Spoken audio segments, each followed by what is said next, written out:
Hi hello ನಮಸ್ಕಾರ ಸ್ನೇಹಿತರೆ. ಕೊನೆಗೂ ಕೂಡ ಪ್ರಿಯಾ ಡೂಪ್ಲಿಕೇಟ್ ಒಡವೆ ವಿಶ್ವ ಹೊರಬಿದ್ದಿದೆ. ಹಾಗಿದ್ರೆ ಏನಾಯಿತು, ಏನು ಕತೆ, ಇದು ಎಲ್ಲವನ್ನ ಕೂಡ ತಿಳ್ಕೋಬೇಕು ಅಂದರೆ ಈಗಲೇ ನಮ್ಮ ಈ ಚಾನಲ್ನ ಸಬ್ಸ್ಕ್ರೈಬ್ ಮಾಡಿ, ಹಾಗೆ ಒಂದು ವಿಡಿಯೋವನ್ನು ಪೂರ್ತಿಯಾಗಿ ನೋಡೋದನ್ನು ಯಾವುದೇ ಕಾರಣಕ್ಕೂ ಕೂಡ ಮರಿಬೇಡಿ. ಮನೆಯಲ್ಲಿ ನಂದವರು ಹಾಗೆ ಗಿರೀಶ್ ಅವರು ಇಬ್ಬರು ಕೂಡ ಮೀನಾ ಜೊತೆ ಹಾಗೆ ಅಮ್ಮು ಜೊತೆ ಇಬ್ಬರ ಜೊತೆ ಕೂಡ ಮಾತಾಡ್ತಿಲ್ಲ. ಈ ಕಡೆ ಮಾವ ಅಂತೂ ತುಂಬ ಅಂದರೆ ತುಂಬ ಸಿಟ್ಟು ಮಾಡ್ಕೊಂಡಿದ್ದಾರೆ. ಬಿಕಾಸ್ ಅವ್ರಿಗೆ ಅವಮಾನ ಆಗಿದೆ. ಜಸ್ಟ್ ಇವರಿಬ್ಬರು ಮಾತ್ರನೇ ಅಲ್ಲ, ಗಂಡಂದರು ಕೂಡ ಇಲ್ಲಿ ಅಮ್ಮು ಮತ್ತು ಮೀನಾ ಜೊತೆ ಮಾತಾಡ್ತಿಲ್ಲ. ಇಲ್ಲಿ ಕೇಶವ ಮೀನಾ ಮೇಲೆ ರೇಗ್ತಿದ್ದಾರೆ, ಅಮ್ಮು ಮೇಲೆ ವಲ್ಲಭ ರೇಗ್ತಿದ್ದಾರೆ. ಹಾಗಾಗಿ ಅಮ್ಮು ಮತ್ತು ಮೀನಾ ತುಂಬ ಅಂದರೆ ತುಂಬ ಬೇಜಾರು ಮಾಡ್ಕೊಂಡಿದ್ದಾರೆ. ಯಾವಾಗಲೂ ಕೂಡ ತುಂಬ ಬೇಜಾರಲ್ಲೇ ಇರ್ತಾರೆ. ಈ ಒಂದು ವಿಷಯವನ್ನು ಪ್ರಿಯಾ ತನ್ನ ಅಮ್ಮಂಗೆ ಕಾಲ್ ಮಾಡಿ ಎಲ್ಲವನ್ನ ಕೂಡ ಅಪ್ಡೇಟನ್ನು ಮಾಡಿದಾಳೆ. ಜೊತೆಗೆ ತನ್ನ ಆಧಾರ್ ಕಾರ್ಡನ್ನು ಕೂಡ ತೆಗೆದುಕೊಂಡು ಹೋಗಬೇಕು ಅಂತ ಅಮ್ಮಂಗೆ ತಿಳಿಸಿದ್ದಾಳೆ. ಹಾಗಾಗಿ ಅಮ್ಮ ಕೂಡ ಮೊದಲು ಆಧಾರ್ ಕಾರ್ಡ್ ತಗೊಂಡು ಅಲ್ಲಿ ಇರೋ ಯೋಗಕ್ಷೇಮನ ನೋಡಿಕೊಂಡು ಮಾವನಿಗೂ ಸುಸೇರ್ಗೂ ಇರೋ ಬೆರಕನ್ನು ಮಗದಷ್ಟು ಜಾಸ್ತಿ ಮಾಡಿ ಬರಬೇಕು ಅಂತ ಹೇಳಿ ಯೋಚನೆ ಮಾಡಿದಂತಹ ವೀಣಾ ಅವರು ಕೊನೆಗೂ ಕೂಡ ನಂದವರ ಮನೆಗೆ ಬರ್ತಾರೆ. ಬಂದಿದ್ದೆ ಏನ್ರಮ್ಮ, ಏನೇನೆಲ್ಲ ಮಾಡಿದ್ರೆ ನೀವು, ಬುದ್ಧಿ ಇಲ್ವಾ ನಿಮಗೆ? ಮಾವನಿಗೆ ಆ ರೀತಿ ಅವಮಾನ ಆಗುತ್ತೆ ಅಂತ ಗೊತ್ತಿದ್ದು ಇದನ್ನೆಲ್ಲ ಮಾಡ್ತಾರಾ? ಯಾಕೆ ರೀತಿ ಎಲ್ಲ ಮಾಡಿದ್ರಿ? ಅಷ್ಟು ಬಗೆಯಿಂದ ನಂದಣ್ಣ ಮೊದಲು ಹೇಳಿದ್ರಂತಲ್ಲ, ಮತ್ತೆ ಯಾಕೆ ಮಾಡಬೇಕಾಗಿತ್ತು? ನಿಮ್ಗೆ ಅರ್ಥ ಆಗೋದಿಲ್ವಾ? ಯಾಕೆ ಈ ರೀತಿ ಮಾಡಿದ್ರಿ ಅಂತ ಹೇಳಿ ವೀಣವರು ಪ್ರಶ್ನೆ ಮಾಡ್ತಿದ್ದಾರೆ. ಇನ್ನು ಮುಂದೇನಾದರೂ ಈ ರೀತಿ ಮಾಡಬೇಡಿ, ಯಾಕೆ ಈ ರೀತಿ ಎಲ್ಲ ಮಾಡಿ ಅವ್ರಿಗೆ ಅವಮಾನ ಮಾಡ್ತೀರಾ? ಪಾಪ ನಂದಣ್ಣ ಮರ್ಯಾದೆಗೋಸ್ಕರ ಬದುಕಿರೋರು, ಈ ರೀತಿ ಎಲ್ಲ ಮಾಡಬಾರ್ದು ಮಕ್ಕಳ ಅಂತ ಹೇಳಿ ವೀಣವರು ಒಂದು ಒಳ್ಳೆ ಅಮ್ಮನ ಥರ ಮಾತನಾಡ್ತಿದ್ದಾರೆ. ನೋಡಿ ಪಾಪ ನಂದಣ್ಣ, ನೀವು ಕೂಡ ಅವರಿಬ್ಬರನ್ನ ಕ್ಷಮಿಸ್ಬಿಡಿ. ಅವರು ನನ್ನ ಮಕ್ಕಳಿದ್ದಾಗೇ ನಾನು ಅವ್ರಿಗೆ ಅಮ್ಮನಾಗಿ ಅವರನ್ನು ನೋಡ್ತೀನಿ. ನಿಜಕ್ಕೂ ಕೂಡ ಪಾಪ ಏನೋ ಗೊತ್ತಿಲ್ಲದೆ ತಪ್ಪು ಮಾಡಿಬಿಟ್ಟಿದ್ದಾರೆ, ಕ್ಷಮಿಸ್ಬಿಡಿ ಅನ್ನೋ ರೀತಿಯಲ್ಲಿ ವೀಣವರು ಮಾತನಾಡ್ತಾರೆ. ತದನಂತರ ನನ್ನ ಮಗಳು ತುಂಬ ಅಂದರೆ ತುಂಬ ಬೇಜಾರು ಮಾಡ್ಕೊಂಡಿದ್ಲು. ನನ್ನ ಮಗಳನ್ನ ಹೋಗಿ ಒಮ್ಮೆ ನೋಡ್ಕೊಂಡು ಬಂದುಬಿಡ್ತೀನಿ. ನನ್ನ ಮಗಳಂತೂ ಎಷ್ಟು ಬೇಜಾರು ಮಾಡ್ಕೊಂಡ್ಲು ಅಂದರೆ ನನ್ನ ಮಾವಂಗೆ ಅವಮಾನ ಆಗೋಯ್ತು ಅಂತ ತುಂಬ ಸಂಕಟ ಪಟ್ಬಿಟ್ಲು ಅಂತ ಹೇಳಿದ್ದೆ. ಇಲ್ಲಿ ಪ್ರಿಯಾನ ನೋಡೋದಕ್ಕೆ ಅಂತ ಹೇಳಿ ವೀಣವರು ರೂಮಿಗೆ ಬರ್ತಾರೆ. ಆದರೆ ಪ್ರಿಯಾ ತುಂಬ ನಗ್ನಗ್ತಾ ಮೊಬೈಲ್ ನೋಡಿಕೊಂಡು ಕೇಕೆ ಹಾಕ್ತಿರ್ತಾರೆ. ಏನೇ ಮಾಡ್ತಿದ್ಯಾ ನೀನು? ನಕ್ಕೊಂಡು ಕೂತಿದ್ಯಾ? ಅಲ್ಲಿ ನಿಮ್ಮ ಮಾವಂಗೆ ಅವಮಾನ ಆಗಿದೆ. ನಾನು ನೋಡಿದ್ರೆ ಅಲ್ಲಿ ಬಿಲ್ಡಪ್ ಕೊಟ್ಟ, ನನ್ನ ಮಗಳು ತುಂಬ ಬೇಜಾರಲ್ಲಿರ್ತಾಳೆ ಹಾಗೆ ಹೀಗೆ ಅಂತ. ನೀನು ನೋಡಿದ್ರೆ ಇಲ್ಲಿ ನಕ್ಕೊಂಡು ಕೂತಿದ್ಯಾ ರೀಲ್ಸ್ ನೋಡ್ಕೊಂಡು. ಏನಾಗಿದೆ ನಿನಗೆ? ಅಲ್ಲಿ ನಿಮ್ಮ ಮಾವಂಗೆ ಅವಮಾನ ಆಗಿದ್ರು ನೀನು ಇಲ್ಲಿ ರೀಲ್ಸ್ ನೋಡ್ತಿದ್ಯಾ, ನಿನಗೇನು ಅನ್ನಿಸ್ತಿಲ್ವಾ ಅಂತ ಮಗಳನ್ನೇ ತರಾಟೆಗೆ ತಗೋತಾರೆ. ಅಮ್ಮ ನೀನು ಯಾವಾಗಮ್ಮ ಬಂದೆ ಅಂದಾಗ ನಾನು ಬಂದಿದ್ದೀನಿ, ಈಗ ನೀನು ಆಧಾರ್ ಕಾರ್ಡ್ ಕೊಡು ಅಂತ ಹೇಳಿ ಆಧಾರ್ ಕಾರ್ಡ್ ತಗೋತಾರ. ಇನ್ನು ನೀನು ಆಧಾರ್ ಕಾರ್ಡ್ ಬಗ್ಗೆ ಯೋಚನೆ ಮಾಡಬೇಡ, ಇಲ್ಲಿ ಕುತ್ಕೊಂಡು ರೀಲ್ಸ್ ನೋಡೋದಲ್ಲ, ನಡಿ ಹೊರಗಡೆ ಅಂತ ಹೇಳಿ ಪ್ರಿಯಾನ ಕರ್ಕೊಂಡು ಹೊರಗಡೆ ಬರ್ತಾರೆ ವೀಣವರು.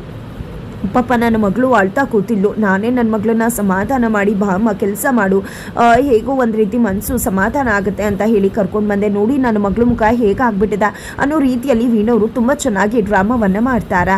ತದನಂತರ ಸರಿ ಆಯಿತು ಅಣ್ಣ, ಅದಕ್ಕೆ ನಾನು ನೀನು ಹೊರಡ್ತೀನಿ ಅಂತ ಹೇಳಿದೆ. ಮೀನಾ ಮತ್ತು ಅಮ್ಮು ಹತ್ರ ಬಂದು, ನೋಡ್ರಮ್ಮ ನಿಮಗೆ ಮಕ್ಕಳಾಗತ್ತೆ, ನೀವೇ ಒಂದು ಜವಾಬ್ದಾರಿ ತಗೋಬೇಕಾಗತ್ತೆ. ಅಂಥದ್ರಲ್ಲಿ ಈ ಸಮಯದಲ್ಲಿ ಇದನ್ನೆಲ್ಲ ತಿಳುವಳಿಕೆ ಇಲ್ಲದೆ ಮಾಡೋದಲ್ಲ, ಇನ್ನು ಮುಂದೆನಾದರೂ ತಿಳುವಳಿಕೆಯಿಂದ ಯೋಚನೆ ಮಾಡಿ ಅಂತ ಹೇಳಿದ್ದೆ. ಇಲ್ಲಿ ವೀಣವರು ಅಲ್ಲಿಂದ ಹೊರಟ್ಬಿಡ್ತಾರೆ. ಇತ್ತ ಕಡೆ ಚಂದ್ರಕಾಂತ್ ಮತ್ತೆ ಸೂರ್ಯಕಾಂತ್ ಇಬ್ರು ಕೂಡ ನಂದಂಗೆ ಅಷ್ಟು ಅವಮಾನ ಆಗಿದೆ, ಅದೇ ಕಾರಣಕ್ಕೆ ಅವನು ಮರಳಿ ವಾಪಸ್ ಕೊಡ್ತೀನಿ ಒಡವೆಗಳನ್ನ ಅಂತ ಹೇಳಿದಾನೆ.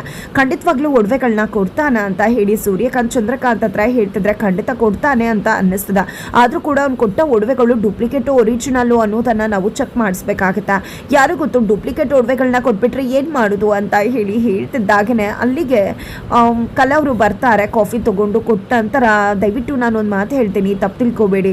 ನಿನ್ನೆ ಅಷ್ಟೆಲ್ಲ ನಂದ ಅಣ್ಣಂಗೆ ಅವಮಾನ ಮಾಡಿದ್ರ, ಮತ್ತು ಕೂಡ ಈ ರೀತಿಯಾಗಿ ಅವ್ರ ಮೇಲೆ ಅನುಮಾನ ಪಡ್ತಿದ್ರಲ್ಲ, ಅದು ತಪ್ಪಲ್ವಾ? ನಂದಣ್ಣ ಯಾವತ್ತೂ ಕೂಡ ಆ ರೀತಿ ಮಾಡೋದಿಲ್ಲ, ನೀವು ಮಾಡ್ತಿರೋದು ತಪ್ಪಾಗಿದೆ ಅಂತ ಹೇಳಿ ಕಲವರು ಅಲ್ಲಿಂದ ಹೊರಟು ಬಿಡ್ತಾರೆ. ಏನು ಇವಳು ಬರೀ ಅವ್ರ ಪರವಾಗಿ ನಿಂತ್ಕೊಂಡು ವಹಿಸ್ಕೊಂಡು ಮಾತಾಡ್ತಾಳಲ್ಲ ಅಂತ ಹೇಳಿ ಸೂರ್ಯಕಾಂತ್ ಹೇಳ್ತಿದ್ದಾರೆ. ಅಯ್ಯೋ ಬಿಡೋಣ, ಪರವಾಗಿಲ್ಲ, ಮೊದಲು ಒಡವೆಗಳು ಬರಲಿ, ಆಮೇಲೆ ಏನು ಮಾಡಬೇಕು ಅಂತ ಯೋಚನೆ ಮಾಡೋಣ ಅಂತ ಹೇಳಿದಾಗ, ಮೊದಲು ಈ ಒಡವೆಗಳು ಬರಲಿ, ಆ ನಂತರ ಮೊದಲು ಎತ್ಕೊಂಡು ಹೋಗಿದ್ದಾನಲ್ಲ ಆ ಒಡವೆಗಳನ್ನ ಕೂಡ ತಗೋಬೇಕು ನಾವು ಅಂತ ಹೇಳಿ ಸೂರ್ಯಕಾಂತ್ ಹೇಳ್ತಾರೆ.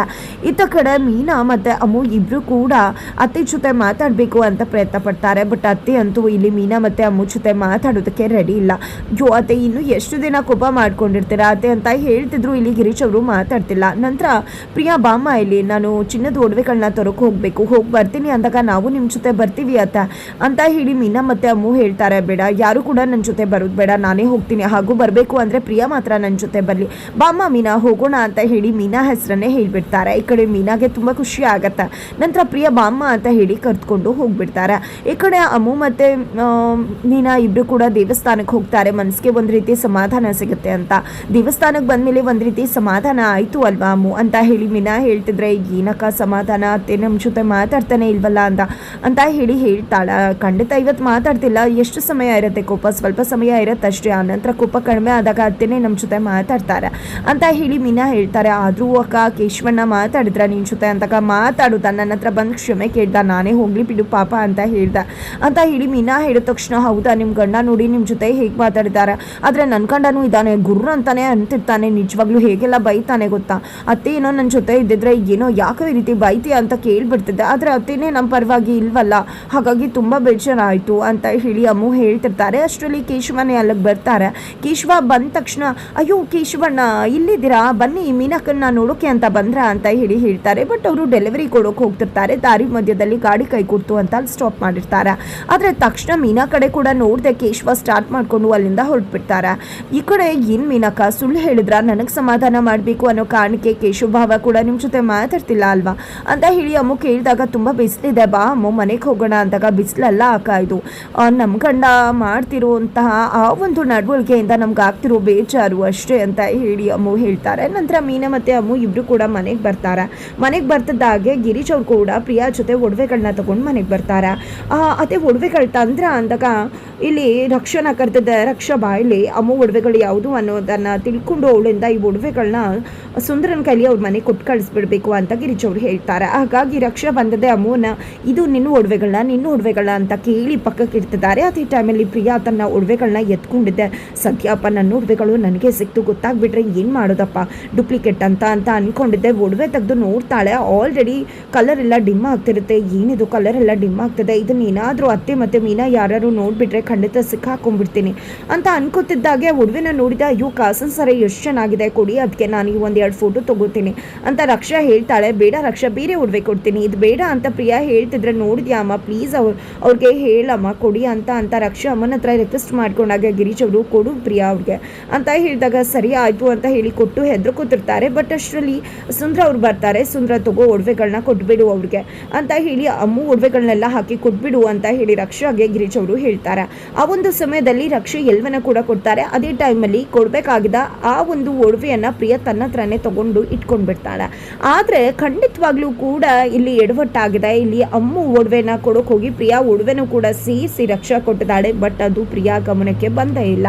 ಫೈನಲಿ ಇಲ್ಲಿ ತಾನು ಸೇಫ್ ಆದೆ ಅಂತ ಪ್ರಿಯಾ ಅನ್ಕೋತಾಳೆ. ಆದರೆ ಸುಂದರ ಅವರು ತಗೊಂಡು ಆ ಒಡವೆಗಳನ್ನ ತಗೊಂಡು ಹೋಗಿ ಅಣ್ಣಂದಿರ ಕೈಗೆ ಕೊಟ್ಟು, ದಯವಿಟ್ಟು ಭಾವನ ಈ ರೀತಿ ಎಲ್ಲ ಮಾತಾಡಿದ್ದು ತಪ್ಪಾಯಿತು ನಿಮ್ಮದು, ಯಾಕೆ ಹೇಳಿ ಈ ರೀತಿ ಮಾತಾಡಬಾರ್ದಿತ್ತು ನೀವು, ಮಾವಂಗೆ ಗೊತ್ತೇ ಇರಲಿಲ್ಲ, ಭಾವಂಗೆ ಅಮ್ಮು ಟ್ಯೂಷನ್ಗೆ ಹೋಗ್ತಿರೋದು ಮೊದಲೇ ಗೊತ್ತಾದಾಗ ಹೇಳಿದ್ರು, ನೀನು ಓದ್ಕೊಂಡು ಆ ನಂತರ ಏನು ಬೇಕು ಮಾಡಮ್ಮ, ಈಗ ಟ್ಯೂಷನ್ ಮಾಡಬೇಡ ಅಂತ. ಒಡವೆ ವಿಷಯನೂ ಅಣ್ಣಂಗೆ ಗೊತ್ತಿರಲಿಲ್ಲ, ಭಾವಂಗೆ ಗೊತ್ತಿರಲಿಲ್ಲ, ಆದರೂ ಕೂಡ ನೀವು ಆ ರೀತಿ ಮಾತಾಡಿ ತಪ್ಪು ಮಾಡಿಬಿಟ್ರಿ ಅಂದಾಗ, ಅಯ್ಯೋ ನಿನ್ನ ಜೀವನ ಹೇಗಿದೆ ಅವ್ರ ಮನೇಲಿ ಅಂತ ಗೊತ್ತಿದೆ, ಮುಸ್ರೆ ತಗೊಂಡು ನಿಂತಿದ್ಯಾ ಆ ಮನೇಲಿ ಅಂತ ಹೇಳಿ ಚಂದ್ರಕಾಂತ್ ಹೇಳ್ತಾರೆ.